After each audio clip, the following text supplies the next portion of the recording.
สบายดียามเศร้าที่หลวงพ่อบางเลยพี่น้องแล้วก็ซองบ่าวคำพาเที่ยวจานโน่เส้นเขาเส้นเคยช่วงนี้นอนหน่อย ตอนนี้เวลา5:22 นาทีนะพี่น้องครูบาอาจารย์กำลังออกบิณฑบาตเป็นกิจวัตรประจำวันยามเช้าที่คนลาวเขาปฏิบัติสืบต่อกันมาตั้งแต่บูรณาการแล้ว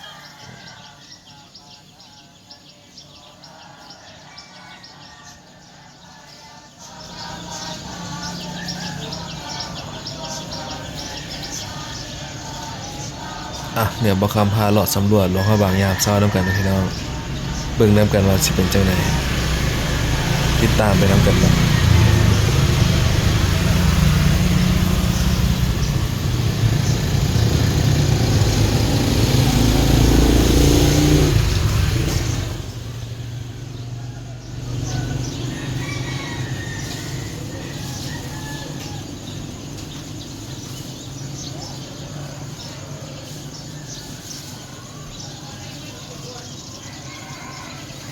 กล้องก็มัวจังไหนนึงพี่น้องเด้อเนาะมันยังบ่แจ้งคักคันซูมไปแล้วมันต้องมัวๆเนาะถ้าเป็นแสงแจ้งๆมันก็แจ้งดีเนาะนี่แหละข้อเสียของการซูมดิจิตอลเนาะบ่เป็นซูมมือหมุนเลนที่พักของแฮมบาวคามอยู่นี่ก็เป็นที่พักโลครอสนะพี่น้องแต่ว่าวิวนี่บ่โลได้เนาะ สามารถเห็นจอมผู้สีเลยพี่น้องจุดนี้นะเห็นแบบเด่นๆเลยนะยามเช้าเนาะเห็นองค์เจดีย์พระธาตุผู้สีตั้งสูงสง่าเลยนี่นะสวยงามเลยกบน้ำนมเนาะมันเป็นหมากอย่างนี้นี่น้ำนมเขียวน้ำนมกำอยู่นี่คืนหนึ่ง300,000 ปลาย400,000พี่น้องมีห้องโฮสเทลเตียงเดียวคือบาวคำนอนคืนหนึ่ง100,000 กีบเนาะไปปารีสเนาะ11,563 กิโลเมตรไปนิวยอร์ก17,070 กิโลเมตรไปสิงคโปร์ 2,000 ปลายนะบางกอก800 ปลายมีSunset Hotel โลหะบางมื้อนี้อากาศดีสวยงามพี่น้องไปเดี๋ยวพาคอยเบิ่งในเมืองเนาะสิเป็นจังได๋ไปซองเบิ่งสภาพบรรยากาศทางในเมืองยามเช้าเนาะซอกกินอย่างดีมื้อนี้ติดตามไปนำกัน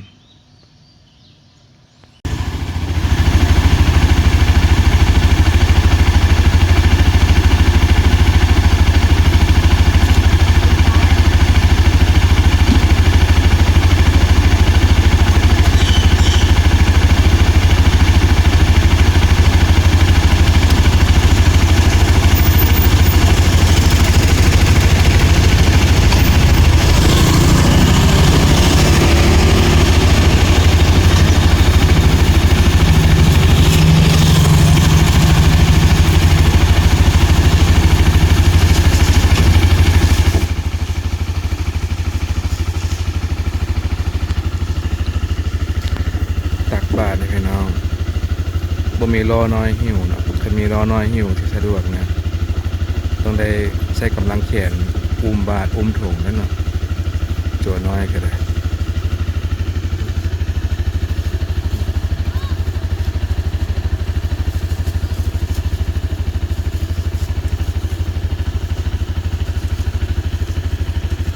โอ้เพิ่นมีรถหุ่นใดแล่นนำก้นอยู่พี่น้องเนาะนักเครื่องนักของก็ได้โป่งใส่วางใส่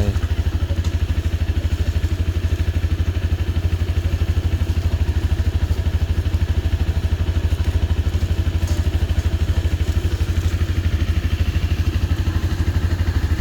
เขตตลาดเมืองงาเลยพี่น้องบ้านเมืองงาเนี่ยขายของกินซุปเนาะขายข้าวขายน้ำยามเช้าผู้ใดสิกินข้าวกินน้ำแหละเซิร์นมาอยู่นี่ซื้อไปกินน้ำทางได้ก่อนเข้าครัวแดงเนาะ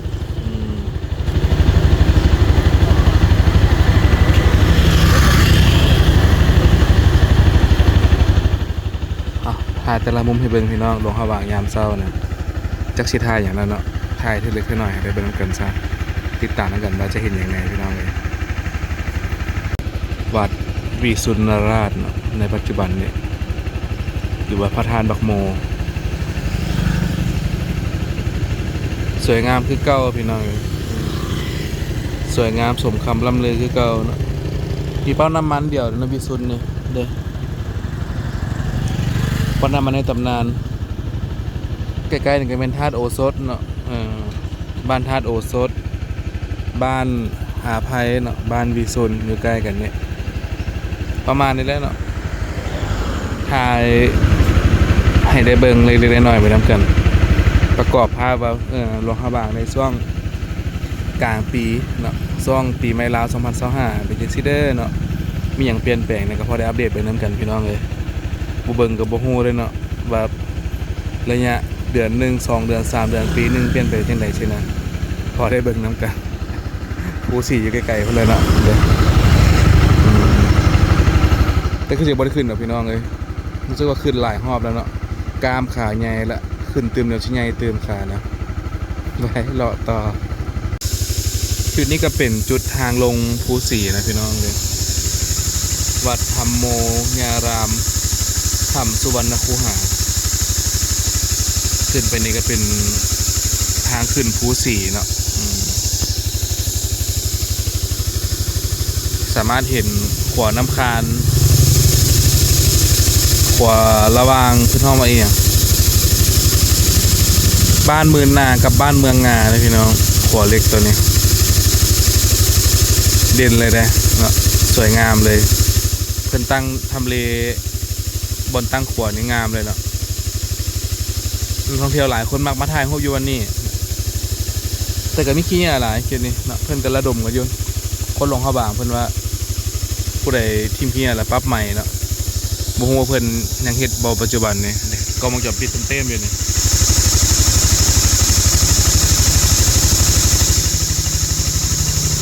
เห็นข่าวเพิ่นปรับใหม่หลายรายได้เนาะแต่เดี๋ยวนี้บ่ฮู้ว่าปรับตัว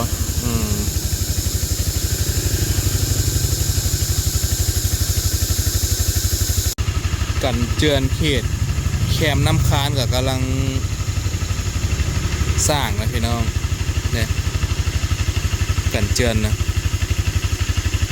มีบันไดลงจบเจือเจรท่าเนาะโอเคเลย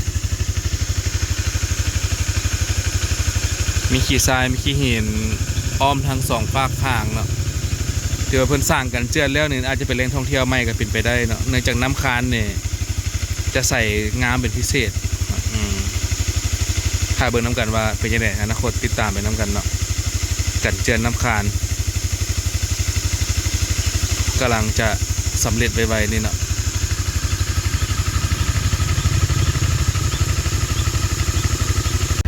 นี่ก็เป็นวัดแสนนะพี่น้อง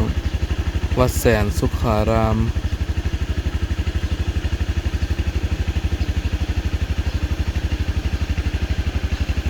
สวยงามวัดนี้ก็ได้วัดแสนนะ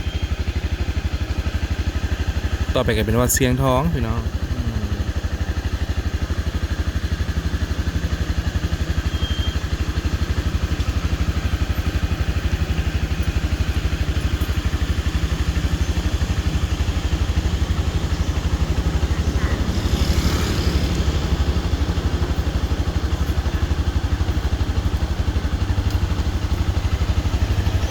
นักท่องเที่ยวไทยนักท่องเที่ยวจีนครบเนาะใส่บาทแล้วก็เก็บกู้เนาะอันนี้เนาะเนี่ยสุดละ80-50 แสนหนึ่งแล้วแต่ตกลงกันได้พี่น้องเนาะแล้วแต่ผู้ชี้ใส่นะผู้ใดอยากใส่ก็แนะนำถามราคาก่อนเนาะ แล้วก็เอาสุดเดียว2สุดก็แล้วแต่สั่งเพิ่นเพราะว่ามีข่าวหนาหูหลายนะเกี่ยวกับเรื่องของการยัดเครื่องใส่บ้านหลายพวกสินะแล้วก็ห้องเงินกับลูกค้าหลายเนาะเป็นผลเสียแก่การท่องเที่ยวแข่งของเฮาบ้านเฮานะพี่น้องต้องได้เบิ่งซอยกันวัดแสนเมื่อกี้แล้วก็วัดซบนะพี่น้องวัดซบอันนี้แม่นรถแห่ขบวนเนาะของวัดต่างๆ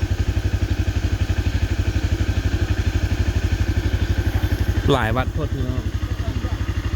หลายวัดพดเนาะ หลายคนก็สิบ่ฮู้หรอกครับบางมีหลายวัดเนาะวัดติดๆกันในพี่น้องนะบางเทื่อวัดกับปิดหลังใส่กันจำนะหรือว่าติดข้างกันเนาะความหลายของหลวงพระบางนะก็ย้อนว่าเป็นอาณาจักรเก่าเนาะเป็นเมืองเก่าเมืองซัวใช่นะการสร้างวัดสร้างว่าก็สิหลายเป็นพิเศษเนาะเนี่ยนี่เป็นวัดไม่อย่างวัดปากคานวัดนี้วัดปากคานอันนี้ก็วัดนึงอีกเนาะอันนี้ห้องการมรดกโลกเนาะหลวงพระบางแฮร์รี่แท็กอยู่บนนี้ตัวเสือกับปกผ้าอยู่เพิ่นเนาะปกผ้าอยู่ห้องการมรดกโลกเพิ่น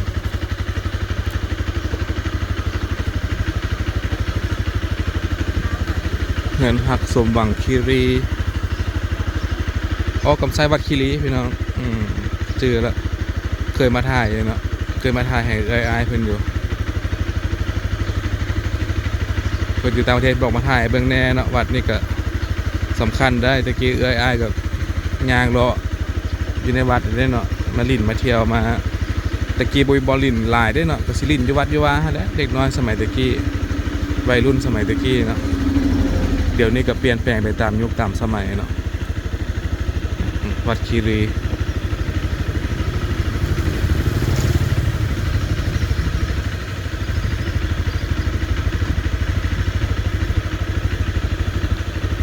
ชื่อเต็มเป็นวัดสุวรรณคีรีเลยพี่น้อง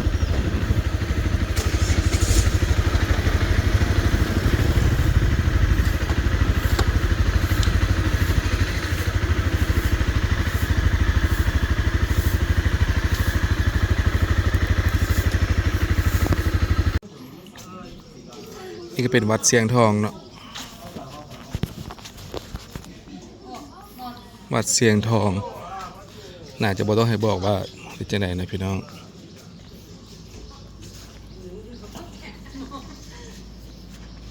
คนลาวเขาได้ซื้อปีบ่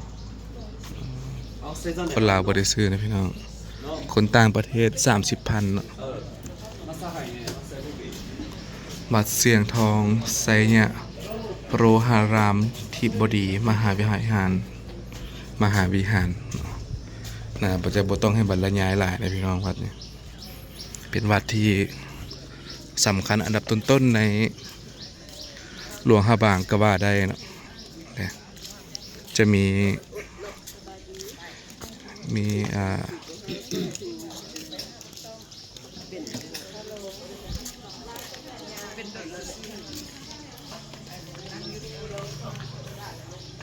นักท่องเที่ยวหลายพี่น้องนักท่องเที่ยวจีนอันนี้นาก็เป็นนกยุงเก่าเนาะนกยุงที่เป็นแห่นางสังขารหั่นบางตัวกับประดิษฐานไว้ตามหั่นตามนี่บ่ฮู้ว่าแต่ละปีเพิ่นเก็บไว้ใส่ได้นะพี่น้องอาจจะใหญ่กันบ่ที่ว่าสัตว์ที่สร้างมาแล้วแต่ละปีหั่นน่ะเนาะพอได้เก็บไว้เป็นอันนั้นได้เนาะเก็บไว้เป็นคอลเลกชันสำหรับนักท่องเที่ยวที่จะมาเห็นว่าปีนี้เป็นจังได๋จังซั่นแต่ละปีสร้างจะบางเทื่อคนละสกุลเด้เนาะสร้างตัวสัตว์นะโอ้นี่บ่เกี่ยวนะนี่นางเบิ่งหยังบ่นี่ CCTV บ่นี่สังเกตการณ์ติบ่นี่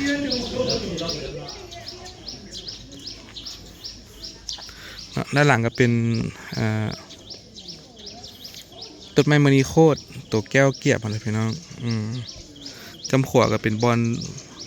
โฮงเก็บราชรถเนาะโฮงเก็บราชรถ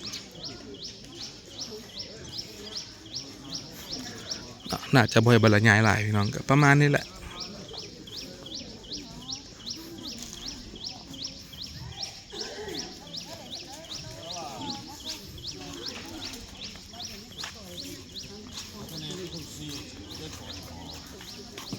Я пішла.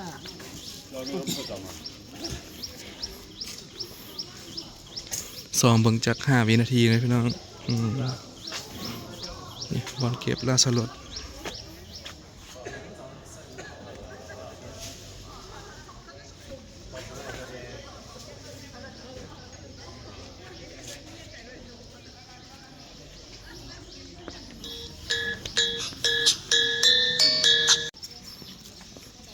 ต้นดอกเจียเนาะ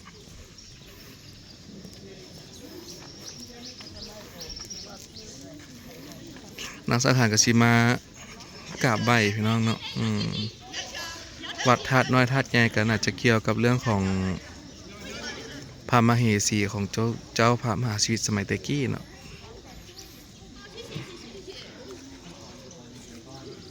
ก็มีมเหสีน้อยมเหสีใหญ่ให้แหละประมาณนี้เลยเนาะทราบว่าเขาได้ยินมาได้ผิดพลาดประการใดขอโทษขออภัยเพราะว่าได้ยินเพิ่นเล่าว่าสู่ฟังต่ออีกเป็นหนึ่งไฮไลท์เนาะคนจะเข้าไปป้อนคออยู่บนกำแพงหั่นอยู่บนประตูปงเยี่ยมหั่นแล้วก็ถ่ายรูปน้อยๆเด็กน้องบอลป้อนคอหั่นนะผู้ใดป้อนได้ถือว่าเก่งเลยเนาะป้อนคองอคอออกมาไปต่อน้ำกันพี่น้องถ่ายเล็กถ่ายน้อยให้ได้ครับโซนน้ำกันเรื่อยๆไปวัดสี่มงคลพี่น้องเลย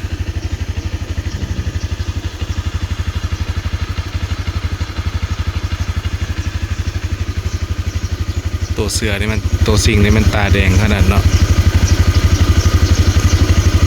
เจ้าตัวสิงเป็นตัวอย่างบุ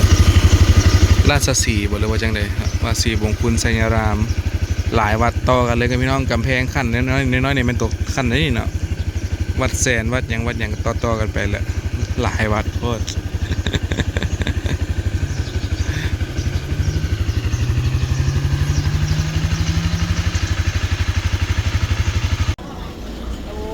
วัดสิริมงคลนะพี่น้องกับวัดศพเนาะตั้งอยู่ใกล้กันดอกจำปาดอกรันชมเนาะจำปาแดงจำปาขาวครบอยู่นี่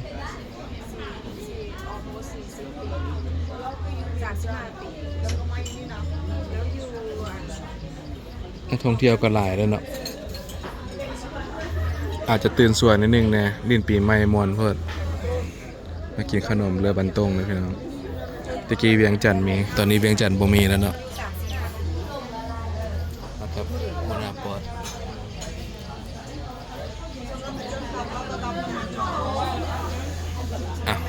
กินข้าวกินขนมแล้วกินข้าวต่อขัวซองของแท้หลวงพระบางซั่นเด้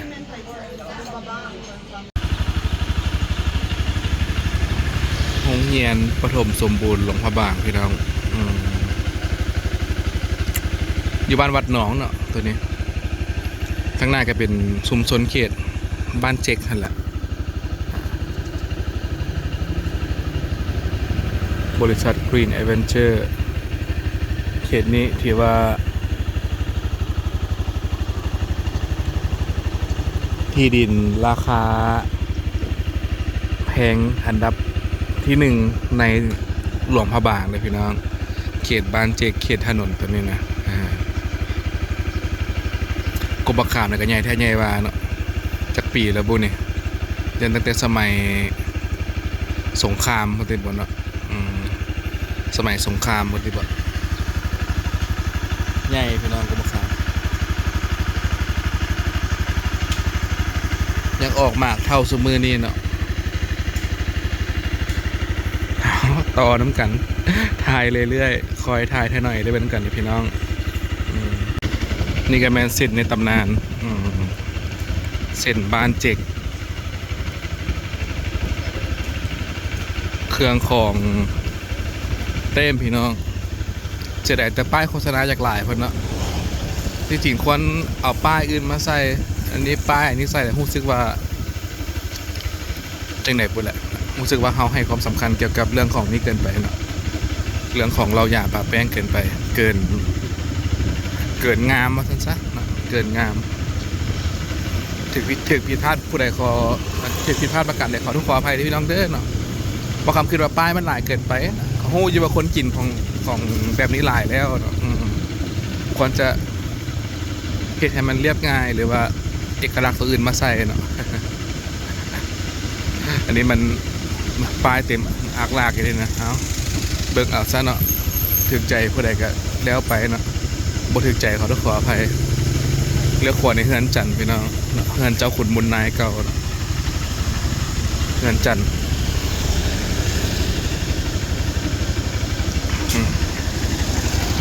หมุนอุยปุยพี่น้องไงหมุนอุยปุยรถเก๊กพี่เนี่ยจนเต็มเนาะ เลย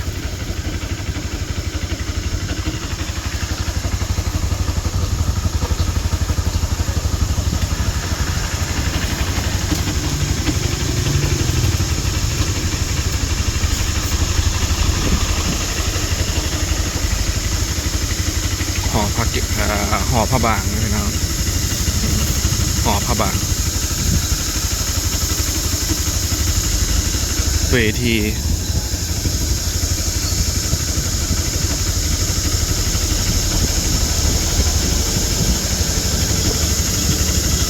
ลาว National Museum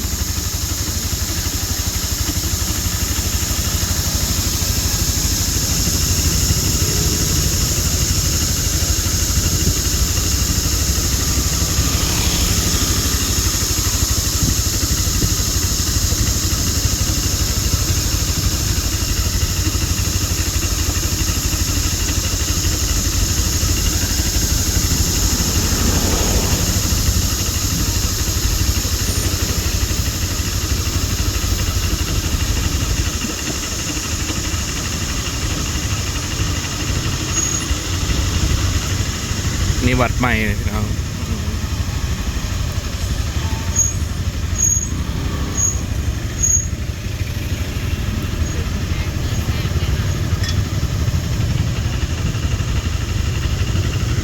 อาหารข้าวเปียกอาหารครบเนาะเดี๋ยวนี้บอนนั่งอยู่นั่งกินเนาะปกติก็เปิดได้พี่น้องเด้อนี่บ่แม่นตั้งเปิดได้เนาะปกติก็เปิดอยู่แล้ว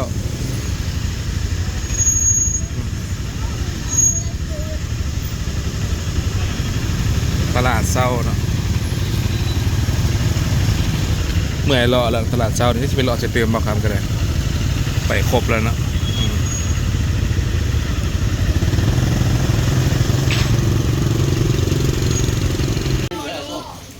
มากิน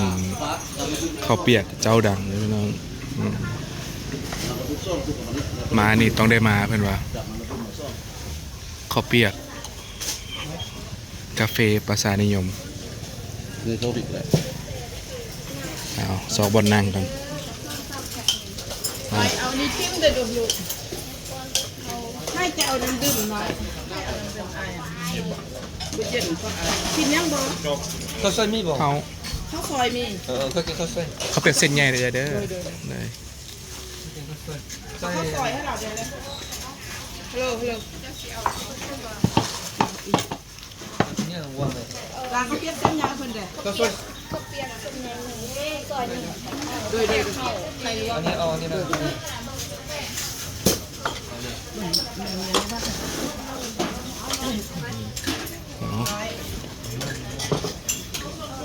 อันข้าวเปียกเส้นยาซอกข้าวซอยหนึ่งข้าวเปียกข้าวหนึ่งเนาะไข่ลวกชิ้นนี้เดี๋ยวเอากลับบ้านแดดสิล่ะอะไรให้เดี๋ยวพอกินไม่พอมีจะคนนั่งเบื้องบนเลยไหมมีบนบ้านดีกว่าไปเบื้องนั้นเลยนะหักให้เลยเดี๋ยวจะได้ใส่เรื่องหนึ่งไหมไปนั่งหรอที่ว่า7:30คนก็ยังแน่นอยู่พี่น้องแน่นอยู่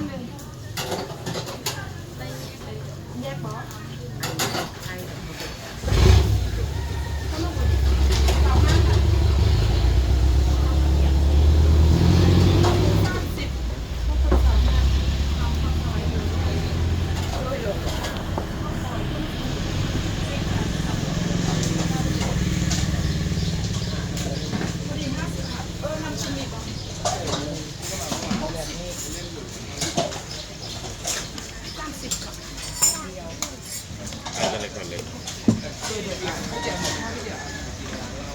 ผู้เดียวหาอะไรเงิน กาซอกอยากมัดผมเดี๋ยวเอา น้อยไอ้ชี้อะไรก็ได้ผู้ดีแค่อ้อนี่เลยก็ได้เดี๋ยวแกเก็บให้ งานสังขาร2030พี่น้องเลย คนนั่งในที่ก็ได้เดี๋ยวมันอะไรกับเราดู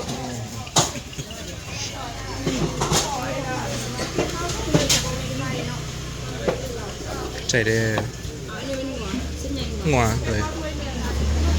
โอ้มาแล้วพี่น้องกันเขาเปียกเสร็จไงงัววะท่านเดียวเอาเบิ่งดูเป็นแนวเลยโอ้ เก็บแม่ลูกเก็บ ก่อนตรวจ เก็บเครื่องนี่เนาะคุณแคบมาก ใหญ่แท้ใหญ่ไปพี่น้องเสร็จนะ มาเก็บงานที่บ้านเลยตอนนั้น มัมๆกัน เขาซอยกันเราจะช่วย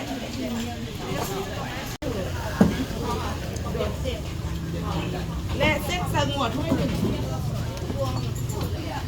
เปลือกกันเนาะ ซอกเส้น56คนอดแล้วซอกเส้น56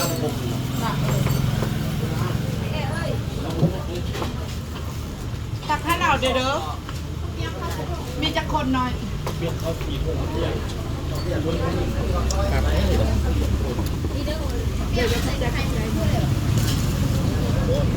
ใช้เงี้ยก็เราดิจะสั่งที่เราเงี้ยก็เราเลย พวกเจ้ามาจากคนนะถ้าไปเบื้องนั้นเลยได้มีแค่ออกกำลังตัวเองเลยวันรับรถนั่นเลยนะซองกับผู้ชายคนที่ใส่ม่วงมาเลยเด้อ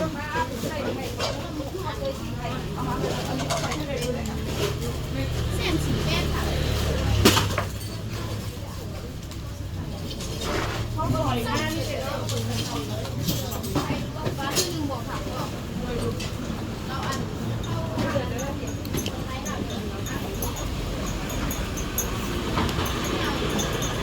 ได้เอาคืนทุกเพลงเอาน้อยเขาตกลงเขาเก็บเขาจะเพื่อนหรอกว่า เลยชิ้นห้าเลยแม่ของพี่เลยก่อน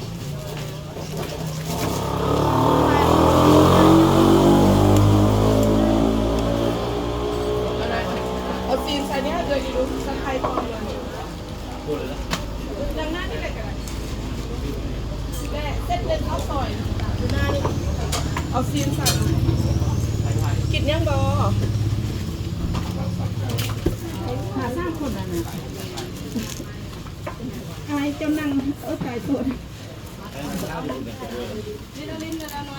เรากินช่วยใดแหละหรือบ่ใดเธออายตักเธอช่วยให้เราได้ไหม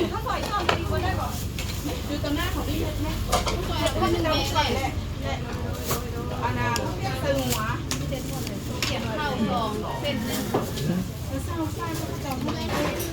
เอาไข่ทุกใส่ให้ดูไข่ทุกใส่ความเท่าไหร่70อ่ะลูก40ทอน4,000สิล่ะ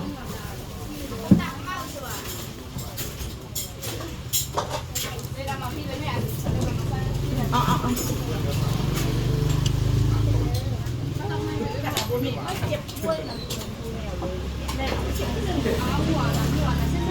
เกี่ยวกับเดี๋ยวบอกเฝ้าไปเก็บแล้วฟ้าไปเก็บเลย งาไข่ดาราเก็บไว้ยัง ของไอ้เขาเลย เส้นใหญ่หนึ่งมี เขาเปียกใหญ่อันเดียว เปียกเส้นใหญ่ งัวอันเดียว เอานี่ใส่ให้ตรงใหญ่35ใจเด้อเขาเปียกแล้วนะพี่น้อง ชาดมเย็นกับน้ำดื่มบัวเย็นให้คนเลย อ้าวชอบกินกาแฟต่อวันนี้นะกินให้มันควายเนาะ ขอโทษนะ โดย มันมีขนมตีหน่อย25,000หน่อยเสิร์ฟไปลูกไปตรงมาให้กาแฟให้เราได้ไหมกาแฟสาวยังไง เขาเปียกเข้าซาวเนาะถ้าเพิ่มไข่5,000เป็น25พี่น้อง เห็นกันอะไรเอาคำใจ เครื่องซื้อเครื่องขายนี่แม่น ถือว่าจุดนี้เป็นจุดหนึ่งที่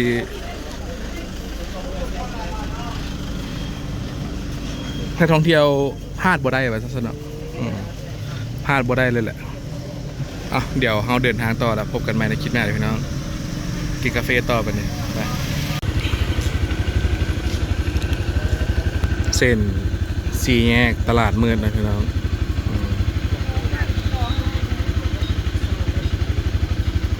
ประสิบหินโจมาเมื่อกี้นี่เบิ่งคือว่าคนต่อคิวหลายเพราะไปซอกนางกินแบบสอบแบบซี่เอาซะหน่อย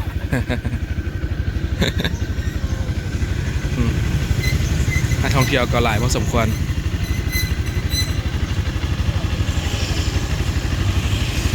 หลวงพระบางบ้านเฮาตลาดเช้า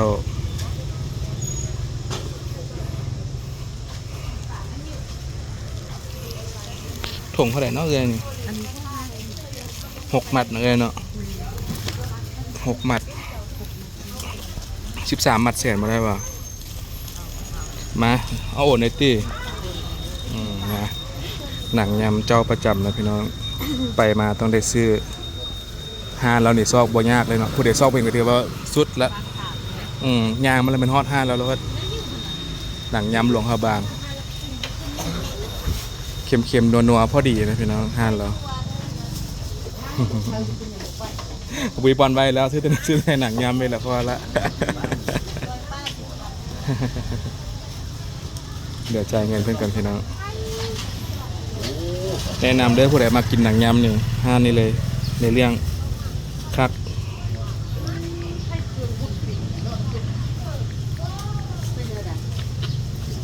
เป็นทรงลงเส้นเล่งไว้ อ่ะสแกนเด้อเอ้ย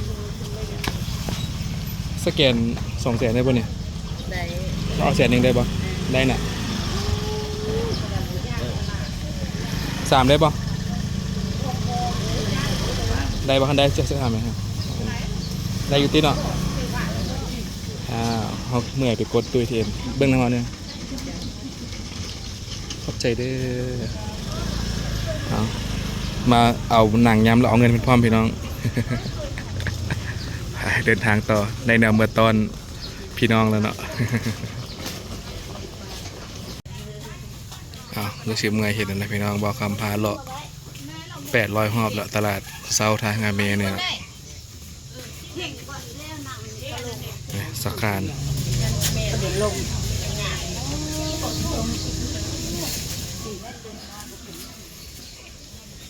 ใส่ออลามแซ่บๆนะพี่น้องหึนๆป่านบักแครนบักมาดพวกนั้นเนาะพอละได้หนังยำละดีใจละมาโรงพยาบาลได้กินหนังยำนะ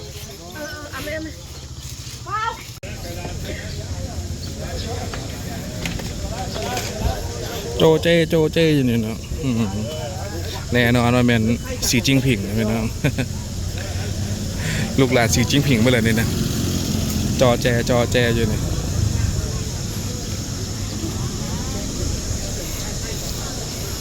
นางมัมน้ำกันใช่เนาะบ่ได้กินโดนละได้ห้างข้าวเปียกข้าวจีปาเต้เนาะ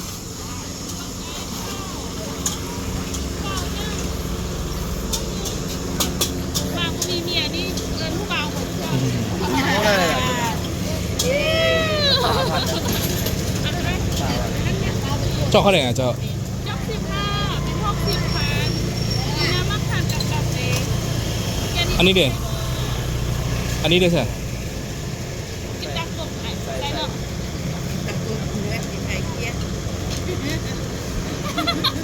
ใครกับการมันยักษ์ ออกกาแฟ1เด้อนั่งกินอยู่นี่เจอกนั่งกินกาแฟนั่นก่อนพี่น้อง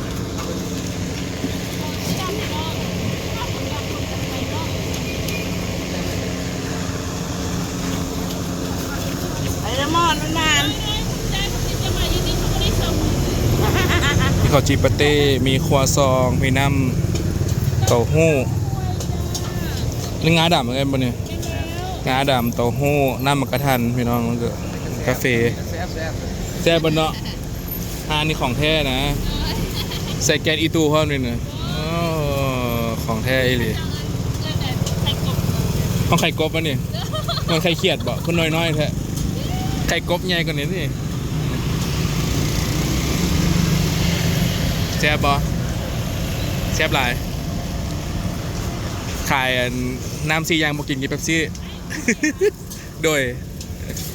กาแฟหนึ่งสดๆอยู่พี่น้องเลย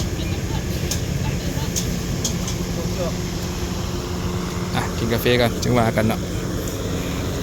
ห้างนี่แหละซิลสุดแล้วห้างคนลาวเอง15 กีบบอส$1พี่น้องจอบบักใหญ่กิน3 จอกนี่บ่ได้นอนเบ็ดมือเลยเนาะจอกเดียวก็พอแห้งเลยเด้ท่านคนแพ้คาเฟอีนนะ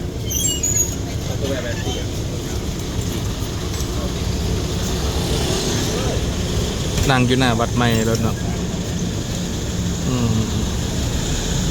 เอาแบบจีจะส่ง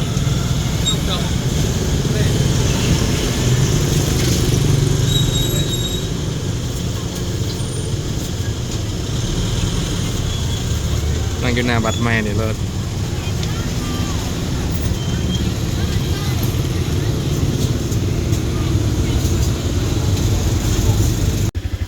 ทางหน้าพระราชสว่างหลวงพระบางต้นตาล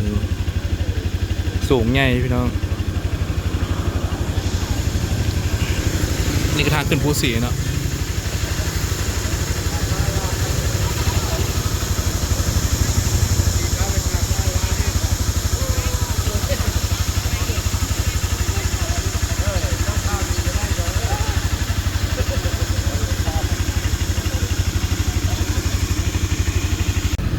สี่แยกคอกงัวนะพี่น้องเลี้ยวซ้ายไปทางวัดวิสุทธ์ไปซื้อค่ายตะแล่งเลี้ยวขวาแมนบัดปะโนนะพี่น้องกลับไปนี่ก็เป็นเส้นทางท่าเรือเมนเนาะตลาดมืดตลาดกลางคืนค่ายตะแล่งนะใกล้ๆคนละเนาะค่ายตะแล่งนี่แหละสี่แยกคอกงัวในตำนานนะที่หลายคนเอิ้นขานกันเนาะว่าคลองงัวเก่าของเจ้าชีวิตตั้งอยู่เขตนี่เพิ่นว่าก็เลยห้องว่าสี่แยกคอกงัวว่าซ่านเนาะอันนี้ก็วัดมโนรมนะพี่น้องนางพรเพชรโคโลโดฟาบิอานีจากออสเตรเลียเนาะเป็นผู้ศรัทธาในการสร้างประตูโค้งไปละพระธาตุทรายจบเจือพระธาตุทรายพระธาตุหินบนนี้จังได๋หินก็มีอีกเนาะวัดมโนรมวัดสมเด็จเจ้าพระสังฆราชเก่าเคยอาศัยอยู่เพิ่นว่าซั่นเด้เนาะถือผิดพลาดประการใดขอขออภัยพี่น้องเด้อเนาะข้อมูลเป็นประมาณนั้นนี่เป็นพระน้อยพระใหญ่ลงเนาะตามความเชื่อของแต่ละบุคคลแล้วเนาะอันนี้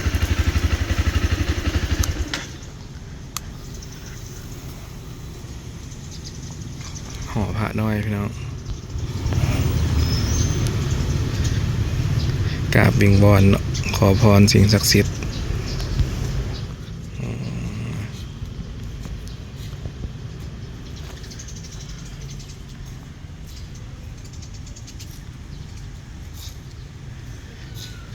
มีพระน้อยพระใหญ่ออกลงคนละเทื่อนะพี่น้องทราบบอกคำถามคนลงหาบางได้เนาะใบลงพร้อมกันอยู่เวียงจันทน์เนาะเวียงจันทน์ลงมือเดียวละ13 14 15สินะบางปีกัน14 15 16สินะแต่ลงหาบางนี่ลงคนละเทื่อให้เกียรติพระน้อยพระใหญ่สิเนาะเอาลงตามคำนวณธรรมเนียมของแต่ละเขต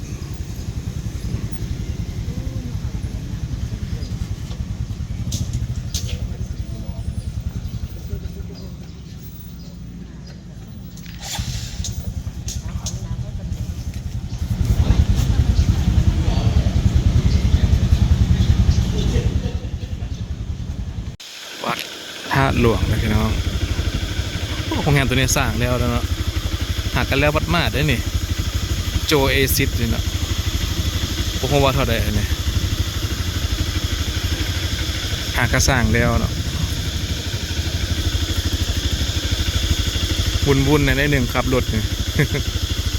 ตั้งคันเร่งให้สูงนิดนึงเนาะให้มันเร่งเองแล้วกำคาดหยุดเอาเวลารถมันสิมอดนะพี่น้อง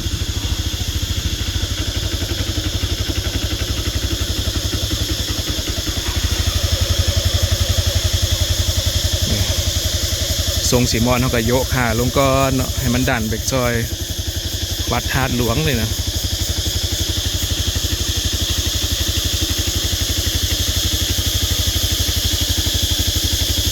วัดธาตุหลวงนะพี่น้อง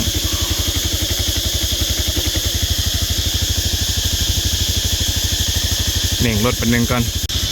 จากจันนี่หลายคักเนาะวัดธาตุหลวงนี่ห้องแตกแซว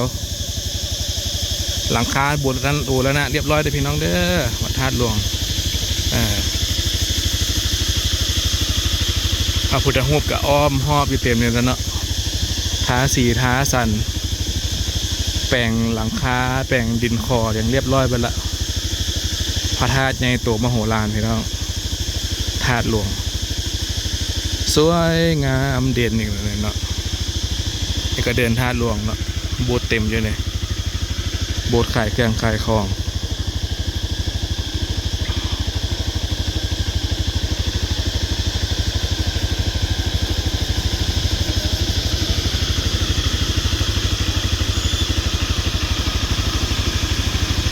อาจารย์นมัสการกุฏิครบ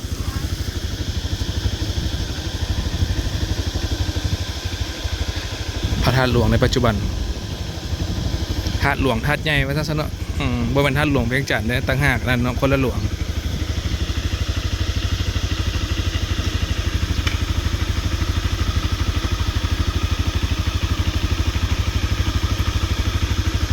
โอเคเลยเป็นการส่งพระพุทธรูปน้อยพี่น้อง